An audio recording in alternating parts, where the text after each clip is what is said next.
함께 기도하고 우리 말씀을 받기를 원합니다.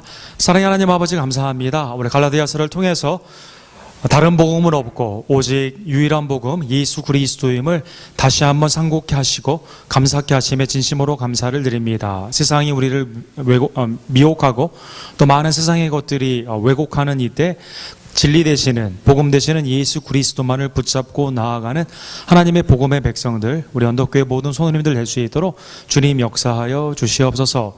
예수 그리스도의 이름으로 간절히 기도드립니다. 아멘. 영국에서 큰 결실로 하나님 앞에 영광을 돌렸던 얼마 전에 소천하신 존 스타트 목사님이라는 분이 계십니다.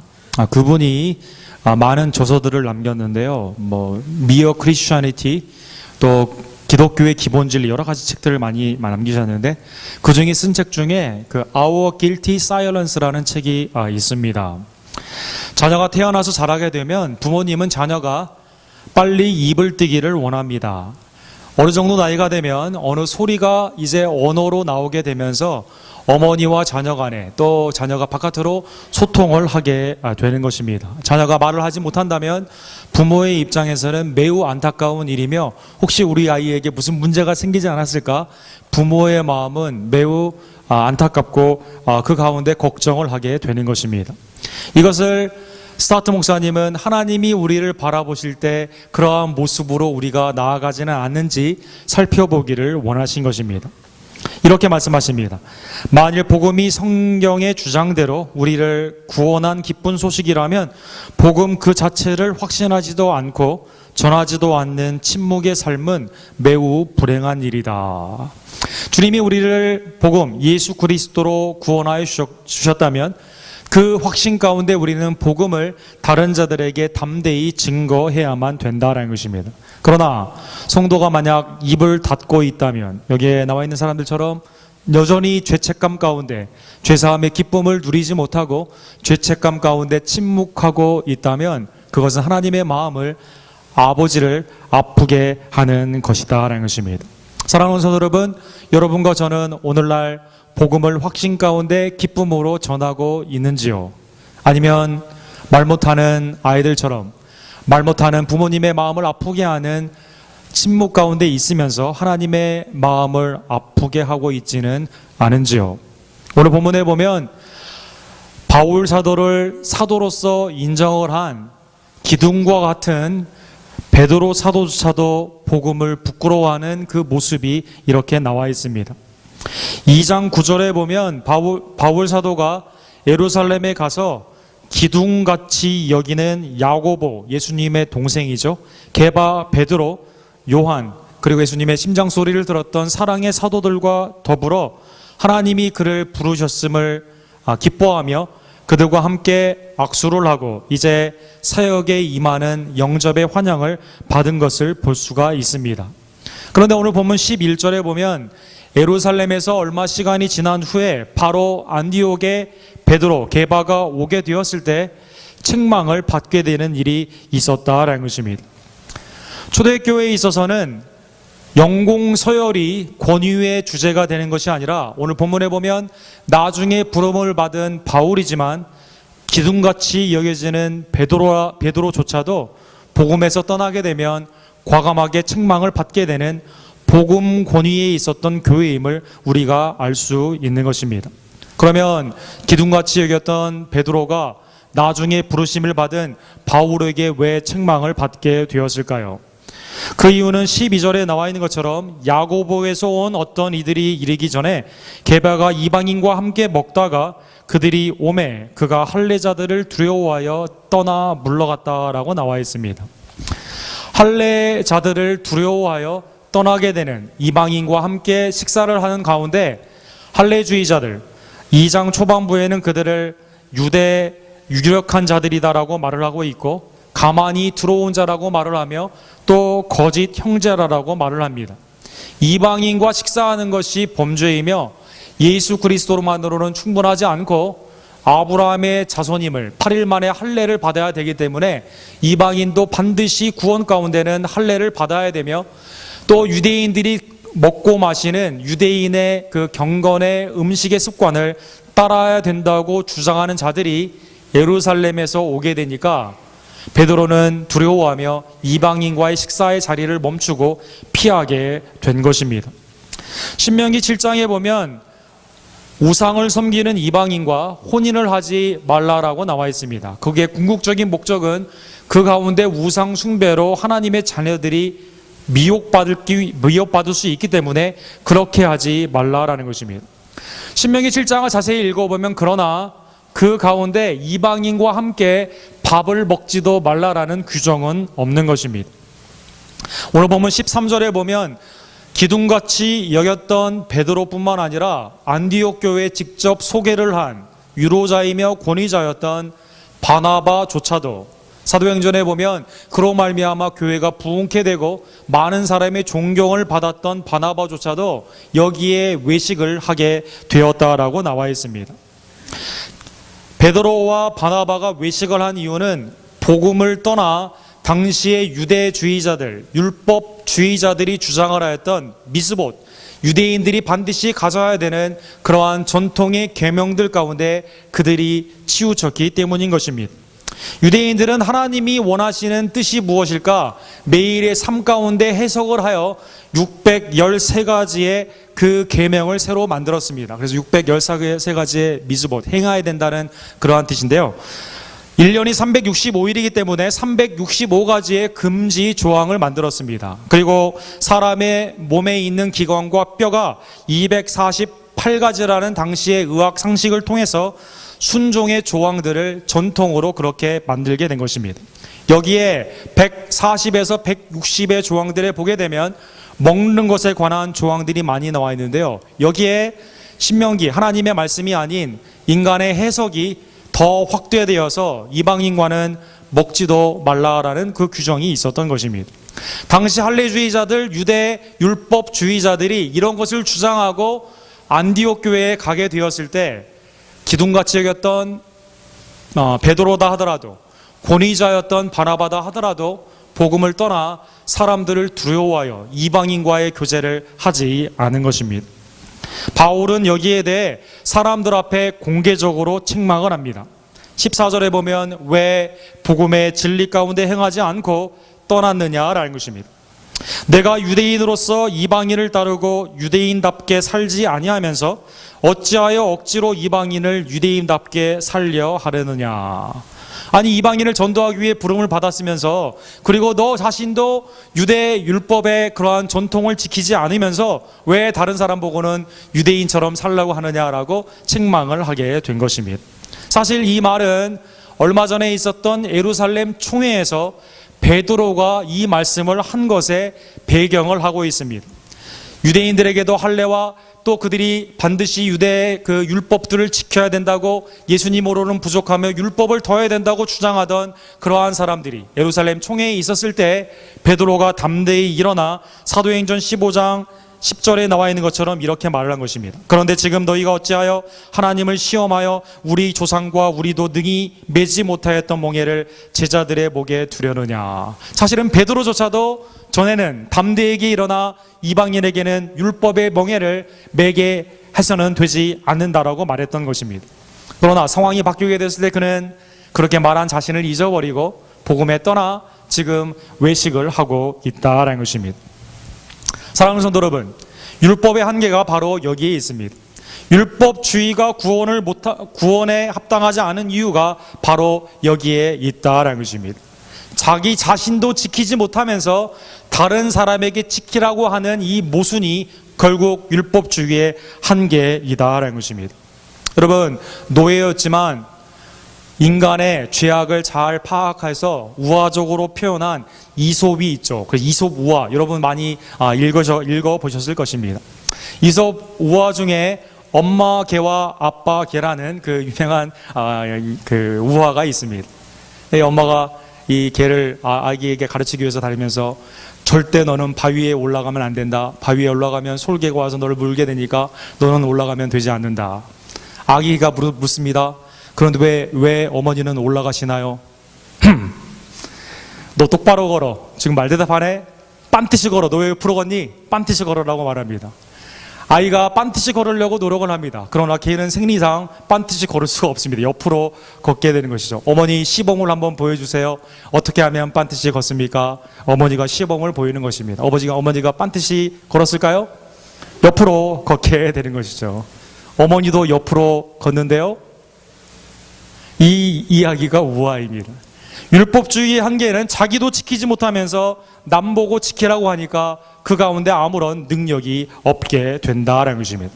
그러면 성경에 신약에서만도 약 200여 회가 나와 있는 율법, 그것도 하나님의 말씀인데 하나님은 율법을 왜 우리에게 주셨을까요? 로마서 3장 20절에 보면 그러므로 율법의 행위로 그 앞에 의롭다 하심을 얻을 육체가 없나니 율법으로는 죄를 깨달음이라. 거룩하신 하나님의 그 명령 앞에 인간은 죄인임을 깨닫게 하여 주신다라는 것입니다. 갈라디아서 3장 24절에 보면 이같이 율법이 우리를 그리스도께로 인도하여 초등교사가 되어 우리로 하여금 믿음으로 말미암아 의롭다함을 얻게 하려 함이니라. 초등교사가 되어 그리스도께 인도하게 되는, 마치 구약에서 죄 아까운데 율법을 통해 우리가 죄인임을 깨닫게 되며 하나님께 나와 포기하지 않고 제사의 은혜로 죄사함을 받는 것처럼 신약에서는 율법이 초등교사가 되어 우리의 율법을 이루어 주신, 죄인을 구원하여 주신 예수 그리스도께로 인도함을 받고 그를 믿음으로 말미암아 구원을 얻게 하는 블리츠의 역할을 하여 주신다라는 것입니다. 바울 사도는 오늘 16절에 보면 그래서 개신교의 가장 중요한 핵심이 되는 이신칭의의 그 진리를 말씀하고 있습니다. 율법 앞에는 모두가 다 죄인입니다. 그런데 하나님은 독생자 예수 그리스도를 보내주셔서 그의 죽음과 부활하심으로 말미암아 그를 믿는 자를 죄인이지만 믿는 자에게 그리스도의 렌즈를 통해 의인으로 칭하여 주시는 것입니다. 16절 이신칭의 진리의 말씀 우리 함께 읽도록 하겠습니다. 사람이 의롭게 되는 것은 율법의 행위로 말미암이 아니요 오직 예수 그리스도를 믿음으로 말미암는 줄을 알므로 우리도 그리스도 예수를 믿나니 이는 우리가 율법의 행위로서가 아니고 그리스도를 믿음으로써 의롭다함을 얻으려 함이라. 율법의 행위로서는 의롭다함을 얻을 육체가 없느니라. 율법 안에서는 죄를 깨닫게 됩니다. 그런데 죄인을 구원하시는 예수 그리스도를 믿음으로 말미암아 우리가 하나님의 의인이라 칭함을 얻는 귀한 은혜를 받게 되는 것입니다. 로마서 3장 22절에도 바울 사도는 동일하게 말씀하십니다. 곧 예수 그리스도를 믿음으로 말미암아 모든 믿는 자에게 미치는 하나님의 의인이 차별이 없느니라. 헬라나 유대인이나 모두가 다 죄인이기 때문에 예수 그리스도를 믿는 자, 율법에게는 다 죄인이지만 그리스도를 믿는 자에게는 하나님이 의롭다 칭해 주시는 놀라운 은총을 차별 없이 허락하여 주시는 것입니다. 율법으로 다시 그래서 돌아갈 수가 없습니다. 하나님의 은혜 가운데 우리는 감사함으로 살아야만 되는 것입니다. 그러면 예수 그리스도를 믿으면 왜 우리가 구원을 받게 될까요? 그것은 예수님이 이 땅에 오신 목적, 또 하나님이 그리스도를 통해 주시는 우리의 은혜를 보면 깨달을 수가 있는 것입니다. 마가복음 10장 45절에 보면 인자가 온 것은 섬김을 받으려 함이 아니라 도리어 섬기려 하고 자기 목숨을 많은 사람의 대속물로 주려 함이니라. 대속물, 리뎀션, 우리가 죄의 값은 사망입니다. 죄가 없으신 인자 예수 그리스도가 우리를 대신하여 십자가에 못 박혀 죽으심으로 말미암아 우리의 모든 죄값을 지불하여 주신 것입니다. 갈라디아서 4장 5절에 보면 율법의 아래에 있는 자들을 속량하시고 우리로 아들의 명분을 얻게 하려 하심이라. 우리를 대신하여 죽으셨기 때문에 그를 믿는 자에게 하나님의 아들, 딸, 자녀가 되는 권세를 허락하여 주신 것입니다. 루터는 이것을 성자의 자기 희생의 구원이다라고 말씀하고 있습니다. 세상에 어떠한 종교 중에 신이 자기를 희생하여 인간을 구원하는 것이 없습니다. 그러나 우리 살아있는 하나님 아버지께서는 예수 그리스도를 우리에게 보내주심으로 말미암아 Divine Self-Sacrifice, 성자가 우리를 대신하여 죄인을 대신하여 죽음으로 말미암아 우리를 구원하여 주신 것입니다. 여러분, 캐톨릭은 자기의 공로를 더하게 되어서 예수 그리스도만으로는 부족하다고 가르치는 그때 루터를 통해 종교 개혁이 되게 되었죠. 1514년에 17년에 있었던 종교 개혁 이후에 교회 안에 있었던 아이콘들이 예수 그리스도의 중심으로 이제 그림들이 바뀌게 됩니다. 당시에 성화를 많이 그렸던 크라나크라는 분이 그린 이 성화에 보면 죄인이 지금 자기의 무덤을 보며 절망하고 있습니다. 그런데 구약의 엘리야와 모세, 율법을 상징하는 엘리야와 모세, 구약의 선지자 마지막인 세례 요한이 다 누구를 가르칩니까? 십자가의 예수를 바라보라고 가르치고 있는 것입니다. 그리스도를 바라보게 될 때, 그리스도를 믿게 되었을 때 그 하나님의 놀라운 은혜로 말미암아 구원을 받게 되는 것입니다. 율법의 중심 가운데는 하나님이 아닌 사람들을 의식하게 됩니다. 율법 중심으로 살아가게 되면 언제나 율법을 지키지 못하는 죄책 가운데 무겁게 시달리게 되는 것입니다. 율법을 지키기 위해 자기 의지와 공로를 나타내기도 하지만 그러나 지킬 수 없기 때문에 절망하며 가끔씩 지키게 될 때는 오히려 그것을 교만케 되어 다른 사람을 정죄하게 되는 것입니다. 그러나 하나님의 은혜를 받아들이고 예수 그리스도를 믿는 은혜의 중심의 삶을 살아가게 되면 하나님의 마음을 의식하게 됩니다. 내가 하나님 안에서 구원받았음을 감사하며 주님의 마음을 기쁘기 위해 우리의 삶을 살아가게 되는 것입니다. 죄사함의 기쁨으로 살아가게 됩니다. 자발적인 순종으로 하나님께 나아가게 됩니다. 그리고 하나님을 바라보며 온전하지는 않지만 우리를 의롭다 칭해 주신 하나님의 은혜 가운데 그리스도를 바라보며 교만이 아닌 겸손 가운데 살아가게 되는 것입니다. 오늘 바울 사도는 율법주의로 가게 되면 그리스도께서 무너뜨린 것을 우리가 다시 세우게 된다라고 말하고 있습니다. 그리스도께서는 율법주의와 인간 공로의 모든 자가 구원의 사상을 다 무너뜨려 주신 것입니다. 그런데 인간이 그것을 다시 율법주의로 돌아가게 되면 그리스도께서 무너뜨린 것을 인간이 세우게 된다라는 것입니다. 하나님을 경험하는 삶을 쓰신 헨리 브레커비 목사님이라는 분이 계시죠. 그분이 성경에 나타나 있는 성도의 삶을 다음과 같은 도표로 잘 표현하고 있습니다. 하나님께서 인간에게 순종의 명령을 하여 주십니다. 그런데 인간은 곧 순종하지 않고요, 죄, 악에 있기 때문에 다음과 같은 믿음의 여정을 걷게 된다라는 것입니다. 하나님께서는 죄인을 부르기 위해서 많은 선지자와 또 오늘날의 복음의 전도자들을 보내주시게 됩니다. 그리고 예수 그리스도의 복음을 듣게 하는 초청의 자리로 부르게 되는 것이죠. 하나님의 말씀이 모세가 호렙산에서 만나게 되는 것처럼 우리에게 부딪히게 됩니다. 그때 우리가 예수 그리스도를 믿게 되는 것입니다. 그런데 믿음의 여정이 그렇게 순조롭지가 않습니다. 믿음의 위기와 갈등이 있게 되는데 5번, 믿음의 위기와 갈등 가운데 우리의 삶이 가끔 실족할 수가 있다라는 것입니다. 게바와 바나바조차도 사람들을 두려워하여 외식하게 된 것처럼 우리의 옛 삶의 향수가 우리를 미혹하게 되는 것입니다. 자꾸 옛날 삶으로 돌아가라고 말을 합니다. 예수님을 믿기 전에, 예수님을 알기 전에 그러한 삶으로 인생의 세상의 정욕 가운데 그 재미로 자꾸 우리를 옛삶으로 끌고 간다라는 것입니다. 또한 그리스도를 믿는 그 삶이 매우 불편합니다. 전에 한 번도 그런 삶을 살지 않았기 때문에 하나님을 바라보며 그리스도와 동행하는 신앙의 삶 가운데 도전이 만만치가 않기 때문에요, 그 가운데 우리가 불편한 미래의 불투명한 그러한 삶 가운데 매우 어려워한다라는 것입니다. 이때 믿음의 갈등 가운데 성령의 인도하심을 여러분과 저는 받아야만 되는 것입니다. 말씀과 기도 가운데 그리스도의 뜻 가운데 조정이 되며 비로소 순종을 하게 되고 그리고 하나님의 그 은혜를 경험하게 된다라는 것입니다. 이러한 보통의 사이클 가운데 우리가 보통 들어가게 되는 것이죠.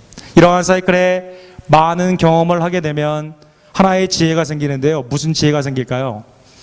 하나님이 명령하셨을 때 바로 순종하는 것이 가장 인생의 행복이라는 것을 깨닫게 된다는 것입니다. 오늘 바울 사도는 베드로를 통해서, 바나바를 통해서 공개적으로 갈라디아에 있는 모든 사람들도 지금 그러한 상황 가운데 가고 있는데 왜 자꾸 이러한 사이클을 반복하느냐라는 것입니다. 이미 복음 가운데 그리스도께서 여러분과 저를 구원하여 주시고 이거는 충분히 옛날에 많이 겪었기 때문에 다시는 그 길로 돌아가지 않아도 된다라는 것입니다. 성도는 그러한 의미에서 이제는 갈등 가운데 살아가는 삶이 아닙니다. 옛삶의 추억과 사탄의 미혹 가운데 매일 넘어지는 그러한 삶이 아니라 이제는 그리스도의 은혜 가운데 예수 그리스도를 바라보는 믿음으로 살게 되는 것입니다. 바울 사도는 오늘 본문 20절에 신앙의 삶이 은혜 가운데 주님을 믿는 삶이다라고 우리에게 말씀하여 주십니다. 20절 우리 다 같이 읽도록 하겠습니다. 내가 그리스도와 함께 십자가에 못 박혔나니 그런즉 이제는 내가 사는 것이 아니요 오직 내 안에 그리스도께서 사시는 것이라. 이제 내가 육체 가운데서 사는 것은 나를 사랑하사 나를 위하여 자기 자신을 버리신 하나님의 아들을 믿는 믿음 안에서 사는 것이라. 주님은 여러분과 저를 사랑하여 주셨습니다. 독생자를 허락하여 주셔서 나를 사랑하사 독생자 예수 그리스도께서 십자가에서 화목제물로 자기를 버려주시고 그리고 우리의 영생을 위해 부활하여 주신 것입니다. 이 놀라운 은혜 가운데 구원받은 여러분과 제가 다른 복음을 쫓거나 다른 율법주의나 다른 것으로 쫓게 되면 그리스도의 십자가의 그 은혜를 헛되이 여기게 되는 것입니다. 나를 사랑하사 죽으신 하나님의 아들을 그 은혜를 믿는 것이 곧 신앙생활에 매우 중요한 것이다 라는 것입니다. 우리 언덕교회에 있는 모든 성도님들이 다른 복음이 아닌 율법주의가 아닌 인간의 자가 구원의 공로의 사상이 아닌 오직 우리를 사랑하여 주시사 그의 몸을 십자가의 화목제물로 하나님께 드려주신 예수 그리스도의 놀라운 은혜를 다시 한번 기뻐하며 그 가운데 믿음으로 살아가는 복된 성도들이 되기를 간절히 원합니다. 여러분, 독일 색소니의 핍박을 받던 많은 성도들이 미국에 오게 되죠. 그리고 미주리에 정착을 하게 됩니다. 그것이 곧 우리 교단 루터란 처치 미주리 시나드의 시작이 되게 된 것입니다. 초대 총회장이었고 콩코디아 대학의 나중에 이제 총장이 되신 월터 목사님이라는 분이 계십니다. 월터 목사님은 우리의 신앙에 있어서 매우 중요한 것이 율법과 복음을 분별하는 것이다 라고 말하고 있습니다. 율법과 복음을 구분하는 바른 지식은 성경 전체를 바르게 이해할 수 있도록 해주는 영광스러운 빛이며 이 지식이 없다면 성경은 봉인된 책에 불과할 것이다. 사랑하는 성도 여러분, 하나님이 우리에게 주신 모든 말씀이 하나님의 감동으로 되었기에 율법을 통해서 우리의 죄를 깨닫기를 간절히 원합니다. 그런데 죄인인 우리를 사랑하사 독생자를 주신 하나님이 우리를 위해 하신 그 복음 예수 그리스도의 사역을 기뻐하며 기쁨으로 감사하며 주님과 함께 동행하는 복음 중심의 성도들이 되기를 간절히 원합니다. 복음 가운데 살아가게 될 때 하나님은 여러분과 저에게 두 가지의 놀라운 은혜를 허락하여 주십니다. 우리가 율법이 아닌 복음 가운데 살아가게 되면 더 이상 사람을 두려워하지 않게 된다는 것입니다. 에베소 교회를 담임하고 있었던 디모데에게 바울 사도는 이렇게 권면을 합니다. 디모데후서 2장 8절에 보면 내가 전한 복음대로 다윗의 씨로 죽은 자 가운데서 다시 살아나신 예수 그리스도를 기억하라. 신앙의 가장 핵심, 목회의 가장 핵심은 우리를 위해 죽으시고 다시 사신 예수 그리스도를 기억하며 그리스도를 증거하는 삶이다라는 것입니다. 교회에서 왜 말씀을 예수 그리스도를 증거하게 됩니까? 왜 오늘처럼 성찬식을 거행하게 됩니까? 그리스도께서 우리에게 행하신 그 복음을 다시 한번 상고하고 믿음 가운데 나아가기 위해 그렇게 하는 것이다 라는 것입니다. 유대교로 돌아가려고 했던 두 번째 세대의 히브리서의 그 청자들에게 성경은 이렇게 말씀하고 있습니다. 그러므로 우리가 담대히 말하되 주는 나를 돕는 자이시니 내가 무서워하지 아니하겠노라. 사람이 내게 어찌하리요 하노라. 율법 중심에 나아가야 되면 자기 중심으로 나아가야 되는 모든 다른 복음들은 다 사람을 의식하게 됩니다. 그러나 나를 위해 죽으시고 부활하신 그리스도를 바라보는 복음 가운데 나아가게 되면 우리는 사람을 의식하지 않고 두려워하지 않는다라는 것입니다. 거기에 하나님이 우리에게 주시는 기쁨과 내적 충만함이 있으며 그 가운데 우리를 구원하신 복음의 능력이 나타나게 된다라는 것입니다. 복음 대신은 예수 그리스도를 믿으시며 사람을 두려워하지 않는 우리 언덕교회 모든 성도님들이 되기를 간절히 원합니다. 두 번째로 하나님께서는 복음 가운데 있는 성도들에게 고난을 두려워하지 않게 되는 것입니다. 마가복음 8장 35절에 보면 누구든지 자기 목숨을 구원하고자 하면 잃을 것이요 누구든지 나와 복음을 위하여 자기 목숨을 잃으면 구원하리라 라고 말씀하여 주십니다. 그리스도께서는 복음을 동일시하고 계십니다. 그리스도와 복음을 위해 우리의 삶이 어떠한 고난이 있다 하더라도 하나님께서는 오히려 그것을 생명으로 은혜로 축복으로 바꾸어 주시는 것입니다. 바울 사도는 에베소의 장로를 불러놓고 사도행전 20장 24절에 그의 캐치프레이즈죠. 사명의 선언문을 이렇게 말하고 있습니다. 우리 다 같이 읽도록 하겠습니다. 내가 달려갈 길과 주 예수께 받은 사명 곧 하나님의 은혜의 복음을 증언하는 일을 마치려 하면은 나의 생명조차 조금도 귀한 것으로 여기지 아니하노라. 복음의 소중한 존귀함을 아는 성도들에게는 바울 사도처럼 내가 나의 생명도 존귀히 여기지 아니하노라, 귀하게 여기지 않노라라는 믿음으로 하나님의 일을 할 수가 있다라는 것입니다. 사랑하는 성도 여러분, 하나님께서는 여러분과 저를 구원하여 주시고 그 복음 가운데 거하게 하시며 그것을 때를 얻든지 못 얻든지 기쁨 가운데 선포하기를 원하십니다. 여러분, 우리의 삶을 다시 한번 뒤돌아보며 왜 내 입은 세상 가운데 닫혀 있는가? 다시 한번 복음을 상고하시며 복음을 담대히 증거하고 율법주의나 인간의 다른 어떠한 사상이 아닌 나를 위해 죽으시고 부활하신 그리스도께 감사하며 어떠한 사람들도 두려워하지 않고 어떠한 세상의 고난도 두려워하지 않고 기쁨으로 이 사명을 주님이 우리를 부르시는 날까지 온전히 순종하며 나아가는 하나님의 백성들이 되기를 주님의 이름으로 간절히 축원합니다. 기도하겠습니다. 사랑의 하나님 아버지, 감사합니다. 하나님, 우리를 구원하시되 어떠한 인간의 방법이 아니라 독생자 예수 그리스도께서 십자가의 대속물로 죽으심으로 말미암아 그를 믿는 자를 구원해 주시는 놀라운 은총을 저에게 주심에 진심으로 감사를 드립니다. 하나님, 율법을 허락하여 주셔서 우리의 죄를 깨닫게 해 주시며 초등교사가 되어 그리스도께로 인도해 주심에 진심으로 감사를 드립니다. 하나님, 우리가 율법주의자들이 되지 않기를 간절히 원합니다. 그 안에서 나 자신을 나타내는 교만과 다른 사람을 폄하하는 정죄가 우리 가운데 없도록 도와주시고 오직 나를 사랑하사 나를 대신하여 죽으신 그리스도께 감사하며 그 은혜 가운데 충만하며 이 복음을 어떠한 상황에서도 사람들을 두려워하지 아니하고 고난조차 무릅쓰며 복음을 온전히 증거하는 하나님의 백성들 될 수 있도록 역사하여 주시옵소서. 우리의 이 복음의 증언자들의 삶을 통해 아버지 하나님을 기쁘시게 하는 복된 자녀들의 삶이 될 줄로 믿습니다. 성령님, 우리에게 복음의 능력을 허락하여 주시옵소서. 예수 그리스도 이름으로 간절히 기도드립니다. 아멘.